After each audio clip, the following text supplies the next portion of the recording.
Sausage കൊണ്ടൊരു ചെറിയൊരു റോസ്റ്റാണ് ഉണ്ടാക്കാൻ പോകുന്നത് വെള്ളയപ്പത്തിന് വേണ്ടിയിട്ട് കേട്ടോ. അപ്പോൾ ഈ സോസേജ് എങ്ങനെ ഉണ്ടാക്കി തരാമെന്ന് ഉണ്ടാക്കാൻ നോക്കി നോക്കാം. ഇത് എന്താ പറയുക, ഈ ഒരു സമയത്ത് ചിക്കനും ഇതൊന്നും കിട്ടിയില്ലെങ്കിൽ വെച്ചിട്ട് കുട്ടികളിങ്ങനെ വാങ്ങിയിട്ട് ഫ്രീസറിൽ വെച്ചതാണ്. നല്ലതാണ്, കുഴപ്പമൊന്നുമില്ല. കാരണം എനിക്ക് ഭയങ്കര ഒരു ഓർമ്മയാണ് ഇട്ടത്. ഞാൻ ദുബായിലാവണ സമയത്ത് ഇതന്നെ ഇത് വാങ്ങി വെച്ച് കറി ഉണ്ടാക്കി വയ്ക്കുക, തന്തൂർ റൊട്ടിയും ഇതും കഴിക്കുക, അതന്നെ ആയിരുന്നു എൻ്റെ പണി. എനിക്ക് അവിടെ പോയിട്ട് നല്ല ഇഷ്ടപ്പെട്ടൊരു സാധനമാണിത്. പക്ഷെ അവിടുത്തെ അത്ര പെർഫെക്റ്റ് ഒന്നല്ല ഇവിടെ കിട്ടുന്നത് എന്നുള്ള ഒരു സത്യമായ ഒരു അവസ്ഥ തന്നെയാണ്. നല്ല ടേസ്റ്റാട്ടത്. എനിക്ക് എന്നെ അത്ഭുതപ്പെടുത്തിയിട്ടില്ല. അവിടെ ചെന്ന് കഴിഞ്ഞാൽ അത് എന്താ പറയുക, ചായക്ക് വരെ ഇത് ചെയ്ത് തരും. അപ്പം ഞാൻ സത്യം പറഞ്ഞത് അത്ഭുതപ്പെട്ടു. നല്ല ടേസ്റ്റാണ് അത് കേട്ടോ. അവിടെ എൻ്റെ അനിയത്തി ഉണ്ടായിരുന്നു മുമ്പിൽ കോയിലിൽ. അവൾ ഞാൻ ചെന്നപ്പോൾ എനിക്ക് 4 മണിക്കുള്ള ചായക്ക് സ്നാക്സ് രീതിയിലാണ് ഇതിനെ ആക്കി തന്നത്. നല്ല ടേസ്റ്റ് തന്നെയാണ്. അവിടുത്തെ സ്നാക്സിൻ്റെ ഇതിൻ്റെ കളറ് ഇതൊന്നും അല്ല കേട്ടോ. ഒന്ന് നമുക്ക് ഇതുകൊണ്ട് വെള്ളയപ്പത്തിൻ്റെ ചെറിയൊരു ഗ്രേവി ആയിട്ടുള്ള റോസ്റ്റ് ഉണ്ടാക്കാൻ വിചാരിച്ചു.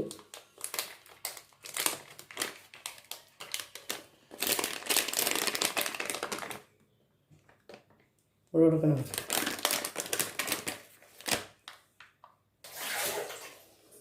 ഞാൻ ഇത് അവിടെ ഒന്നും ഇത് കഴുകാറില്ല കേട്ടോ. പക്ഷെ ഞാൻ ഒന്ന് കഴുകി, എനിക്കിത് കഴുകേണ്ട ആവശ്യമില്ല എന്ന് തോന്നുന്നു. കഴുകേണ്ട ആവശ്യമില്ല ഇത്. പക്ഷെ ഞാൻ ഒന്ന് വെറുതെ കഴുകിയെടുത്തു. ഇനി ഇതിനെ നമുക്ക് ആവശ്യത്തിനനുസരിച്ച് വട്ടത്തിൽ മുറിക്കാം, അല്ലെങ്കിൽ ഇങ്ങനെയും മുറിക്കാം കേട്ടോ. അത് ഒറ്റയ്ക്ക് ഉള്ള സ്നാക്സ് രീതിയിൽ കഴിക്കുന്ന സമയത്താണ് അത് ടേസ്റ്റ്. അപ്പോൾ ഞാനിതൊരു റോസ്റ്റായിട്ടല്ലേ ഉണ്ടാക്കണത്. അത് കാരണം ഞാനിതിങ്ങനെ വട്ടത്തിൽ മുറിച്ചെടുക്കാം അല്ലാതെ.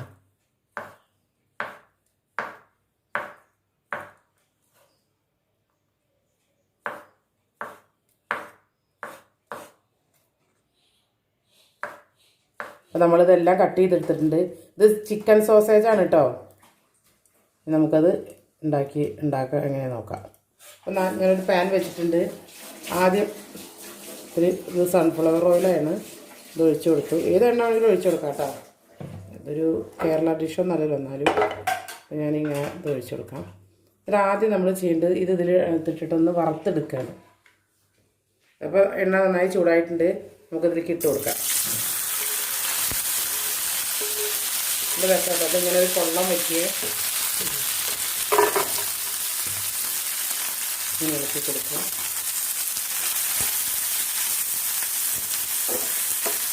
നമ്മൾ ടീക്കൊക്കെ ഒപ്പം ഇതിങ്ങനെ വറുത്തിട്ടാണ് കഴിക്കുക. കുറച്ച് ഉപ്പ് പൊടി, കുറച്ച് കുരുമുളക് പൊടി ഇട്ട് കൊടുത്താൽ മതി.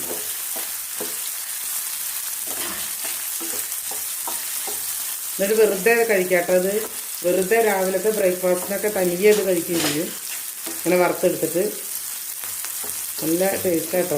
പ്രത്യേക മണമൊക്കെ ഇടുന്നു ഇതിങ്ങനെ വറുത്തെടുക്കുമ്പോഴേ. ഇനി വറക്കണം എന്ന് നിർബന്ധമല്ലേ, വറക്കാതെ അങ്ങനത്തെ വേറെ കറി ഉണ്ടാക്കാം. പക്ഷെ റോസ്റ്റിനൊക്കെ ഏറ്റവും ടേസ്റ്റ് ഇങ്ങനെ വറുത്തിട്ടാണ്. റോസ്റ്റിനും അതുപോലെ ഞാൻ പറഞ്ഞില്ലേ, നമ്മൾ ചായക്ക് കഴിക്കും, രാവിലത്തെ ബ്രേക്ക്ഫാസ്റ്റായിട്ട് ഇതിങ്ങനെ നിറച്ചൊരു സ്പൂൺ ഇട്ടിട്ട് അങ്ങനെ കഴിക്കുകയും ചെയ്യുക ആൾക്കാർ. അങ്ങനെയും കഴിക്കുക. അതിനൊക്കെ ഇങ്ങനെ ഇതുപോലെ ഒന്ന് റോസ്റ്റ് ചെയ്യുക നല്ലത്.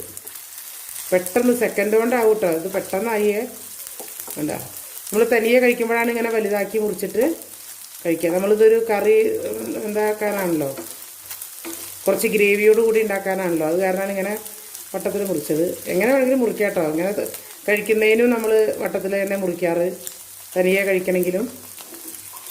കണ്ടതൊക്കെ വീർത്ത് വരുന്നുണ്ടോ. എനിക്കിത് അവിടുത്തെ ഭയങ്കര ഇഷ്ടമായിരുന്നു കേട്ടോ. എൻ്റെ ഒരു ഫേവറേറ്റ് സാധനമായിരുന്നു.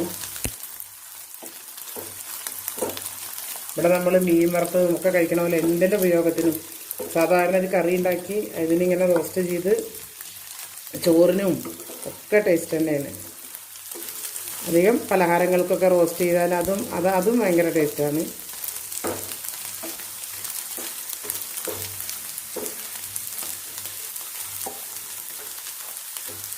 തീയൊന്ന് കുറച്ചെടുക്കാം, കാരണം പലതും പല മൂപ്പിലാവാണ്.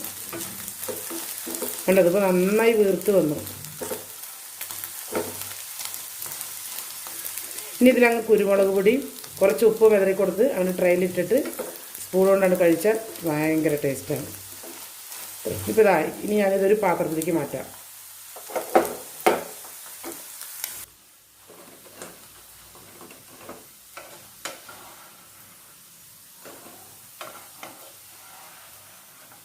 എണ്ണയിൽ തന്നെ നമ്മൾ ഉള്ളി വാട്ടാം. ബാക്കിയുള്ള എണ്ണ കുറച്ചെണ്ണ വേണ്ടുള്ളൂ കേട്ടോ അതിനെ വറക്കാനേ.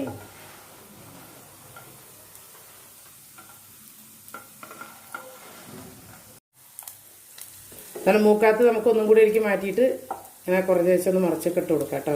അതൊക്കെ നമ്മുടെ ഇഷ്ടം പോലെ. ഇത് നല്ലോണം മൂത്തോളണമെന്ന് ഒരു നിർബന്ധമില്ല. ഇപ്പം എല്ലാം ആയി.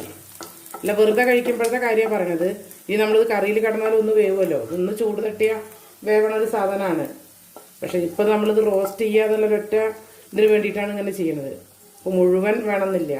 റോസ്റ്റ് ചെയ്യാതെ മറ്റേ ഗ്രേവി ഉണ്ടാക്കാതെ നമ്മൾ കഴിക്കുകയാണെങ്കിലാണ് നിർബന്ധമായും ഒക്കെ റോസ്റ്റ് ചെയ്യണം. ഇത് ഫ്രൈ ചെയ്യണം. ഇതിനകത്ത് ഉപ്പുണ്ട് കേട്ടോ, ഓൾറെഡി ഉപ്പുണ്ട്. അപ്പോൾ ഇതിൽ ഉപ്പിട്ട് കൊടുക്കേണ്ട ആവശ്യമില്ല. ഇത്തിരി കുരുമുളക് പൊടി ഇട്ട് കൊടുക്കേണ്ട ആവശ്യമുള്ളൂ വെറുതെ കഴിക്കുമ്പോൾ. പക്ഷെ നമ്മൾ ഗ്രേവിക്ക് ലേശം ഉപ്പിട്ട് കൊടുക്കും. ഇനി നമ്മൾ ആ പാനിൽ തന്നെ ഇത് ഉണ്ടാക്കാൻ പോവാണ്. കുറച്ചും കൂടി ഓയിൽ ഒഴിച്ച് കൊടുത്തു കേട്ടോ. എത്താൻ കഴിയില്ല, അപ്പോൾ കുറച്ചും കൂടി ഒഴിക്കാം. ഒരു ഇടത്തരം അതായത് മീഡിയം സൈസ് 2 സവാള അരിഞ്ഞതാണ്.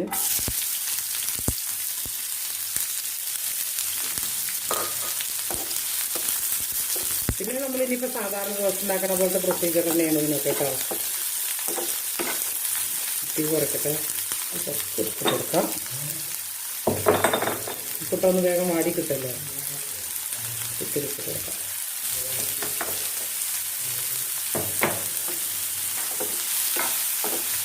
തീ കുറയട്ടോ, കാരണമെങ്കിൽ ഇത് പച്ചമുളക് ഇട്ട് കൊടുക്കാം. ഒരു പച്ചമുളക് എടുത്തിട്ടുണ്ട്.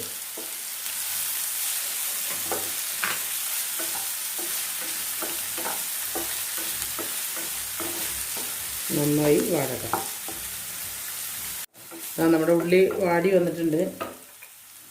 ഇനി നമുക്ക് ഇഞ്ചി വെളുത്തുള്ളി പേസ്റ്റ് ഇട്ട് കൊടുക്കാം.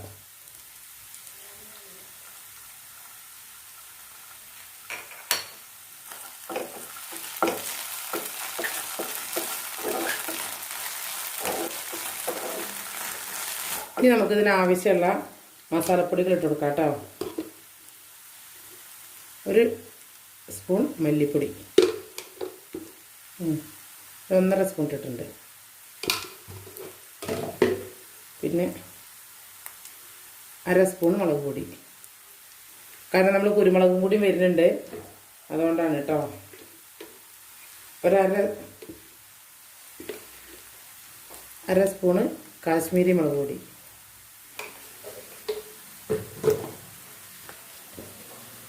അല്പം മഞ്ഞൾപ്പൊടി, 1/4 ടീസ്പൂൺ ഗരം മസാലപ്പൊടി, 1/2 ടീസ്പൂൺ, അരയൊന്നുമില്ല, ഒരു 1/4 ടീസ്പൂൺ കുരുമുളക് പൊടി. ഇത്ര സാധനമല്ലേ ഉള്ളൂ. അതുകൊണ്ട് തന്നെ നമുക്ക് ഇതൊന്ന് തീയൊന്ന് കൂട്ടിയിട്ട് ഇതൊന്ന് വറുത്ത് കൊടുക്കാം കേട്ടോ. അപ്പോൾ അതൊന്ന് മൂക്കണ വരെ ഇളക്കണം കേട്ടോ. അതൊക്കെ ഒന്ന് മൂക്കണം പൊടികളൊക്കെ.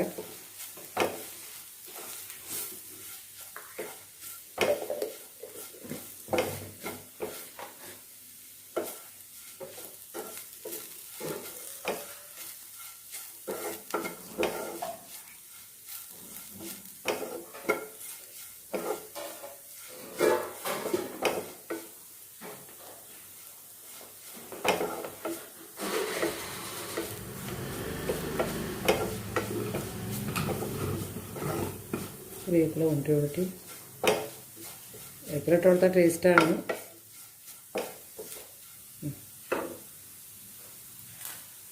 വേപ്പിലിട്ട് കൊടുത്തിട്ടുണ്ട് കേട്ടോ. ഇത് നന്നായി മൂത്തിട്ടുണ്ട്. ഇനി നമുക്ക് ഞാനൊരു ചെറിയൊരു മീഡിയം സൈസ് തക്കാളി എടുത്തിട്ടുണ്ട്, ഇതിലിട്ട് കൊടുക്കാം. കാരണം നമുക്ക് ഗ്രേവി വേണമെങ്കിൽ ഇതൊക്കെ വേണമല്ലോ. ഒന്ന് അടക്കാനെടുക്കാൻ വേണ്ടി ഇനി തീ കുറച്ചിട്ട് ഇത് നമുക്ക് അടച്ച് വെച്ച് വേവിക്കാം. കാരണം തക്കാളി നന്നായിട്ടൊന്ന് വേവട്ടെ.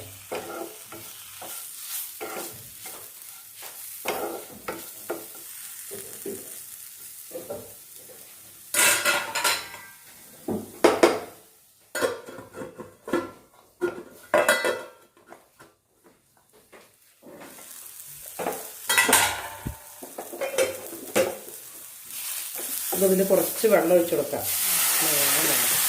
കുറച്ചായത് കാരണം ഇതാവുന്നില്ല. തക്കാളി ഇടുന്നതിന് മുന്നേ കുറച്ച് വെള്ളം ഒഴിച്ച് കൊടുക്കാം കേട്ടോ. എന്നാൽ പിന്നെ ഇതിൽ കിടന്നിട്ടൊന്ന് വേവാൻ എളുപ്പമുണ്ടാവും. വെന്തിട്ടുണ്ട് കണ്ടോ, വെന്തിട്ടുണ്ട്. വെള്ളം ഒഴിച്ച് കൊടുത്തിട്ടുണ്ടെങ്കിൽ വെന്തിട്ടുണ്ട്. അല്ല നമുക്കൊന്നും കൂടി ഒന്ന് നന്നായി വെന്തോട്ടെ.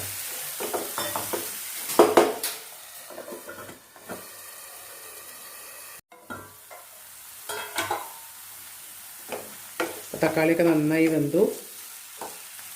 നമുക്കിതിൽ ആവശ്യത്തിന് വെള്ളം ഒഴിച്ച് കൊടുക്കാം ഗ്രേവിക്കനുസരിച്ച്.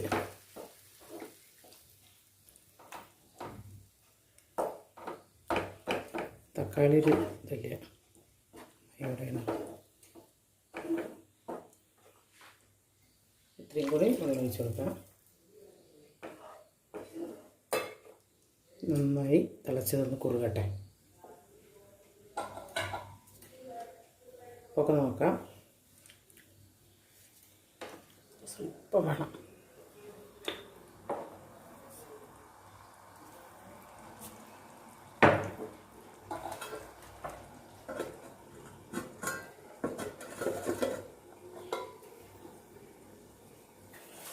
തുറന്ന് നോക്കട്ടെ. നമ്മൾ നന്നായി എന്താ പറയുക, കുറുകിയിട്ടുണ്ട് കേട്ടോ, തിളച്ച് കുറുകിയിട്ടുണ്ട്. ഇനി നമുക്ക് ഈ സോസേജ് ഇതിലേക്ക് ഇട്ട് കൊടുക്കാം.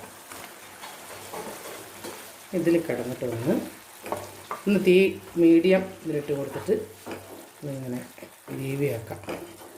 നല്ല കൂട്ടിയിട്ട് തീ കൂട്ടിയിട്ടരുത്, ഫ്ലെയിം ഒരു മീഡിയത്തിലിട്ടിട്ട് 2-3 മിനിറ്റ് ഇങ്ങനെ കിടക്കട്ടെ.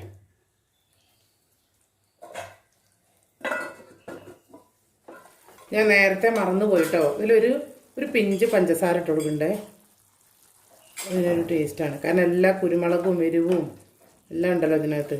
അപ്പം അതിനൊന്ന് ഈ സോസേജ് ആവുകൊണ്ടാണ് ഇതിൽ ഇട്ട് കൊടുക്കുന്നുണ്ട്. മറന്നതാണ് ഞാൻ നേരത്തെ. 2-3 മിനിറ്റായി. അത് നന്നായി തുറന്ന് നോക്കാം. അടിപൊളി ഗ്രേവി ആയിട്ടുണ്ട്. ഇതിലേക്കൊക്കെ മസാലയൊക്കെ പിടിച്ച്